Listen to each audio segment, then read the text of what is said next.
Oh, it's a bit chilly today in Queensland, but anyway, welcome back to another week's episode of the Budget 4x4 Live. Today I'm going to show you the biggest tyre you can run on your Pajero IO legally. So I'm going to show you the tyres that I run and also the rims, where they came from. So let's get into it. Alright guys, so we'll start out with the rims. It's off a VRX Lancer. So yeah, it gives a nice modern and sporty look to the vehicle. It has the exact same offset as the stock one, so it's a plus 46 offset 16x8 rim. I just prefer it over the stock rim. I'll show you what it looks like compared to these guys, but yeah, let me know what rims you run on your car and why you chose them. And then we'll get into the tyres. In case you're wondering what the stock rim looks like, this is what it looks like. So yeah, it's pretty old. I mean, I don't like it, but you know, that's why I changed it, I guess. Okay, so let's talk about the exciting stuff. These are 225 75 16 Cooper Discoverer all-terrain 3 tyres. Well, that was a mouthful, wasn't it? But yeah, anyway, so let me tell you the story. Originally, I had normal rapid tyres, and I had a look on Marketplace, and I saw 4 of these tyres with rims for sale for $200. Now let me tell you, one of these tires new is $285, so it's over $1,000 for 4 of them, and I bought 4 of them on Marketplace for $200. That's pretty insane. So I ended up switching the tires onto these rims, and I sold the other rims that the tires came with, and I ended up making $50 profit.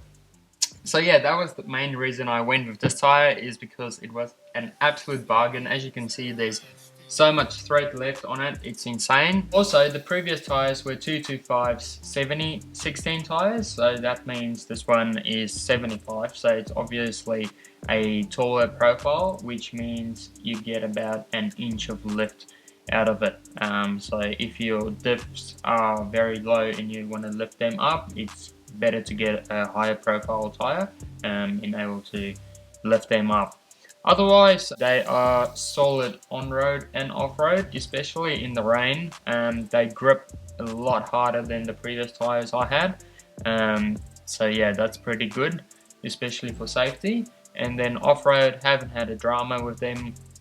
I haven't got stuck yet, so that's pretty good. I don't want to jinx myself, but yeah, so far they're pretty good.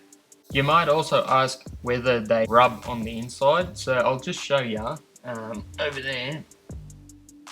As you can see, it rubs a tiny bit. That's only on full lock, so it's not a drama. If you don't want it to rub, just don't full lock your vehicle. But yeah, you can definitely make sharp turns and everything. But if you want to avoid that problem, it's better to go for your Outlander rims, which has a better offset. Or if you want to run bigger tires, then you can go for something like Steely's.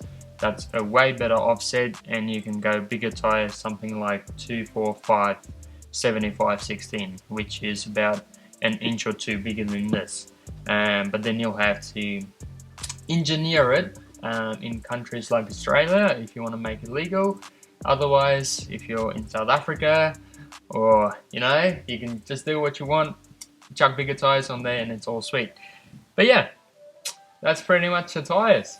Well, there you go guys, that's the wheels and tires for you today. If you have any questions, make sure to drop it down in the comment section and I'll get back to you as soon as possible. Otherwise, have a great week and I'll see you next time. Peace out.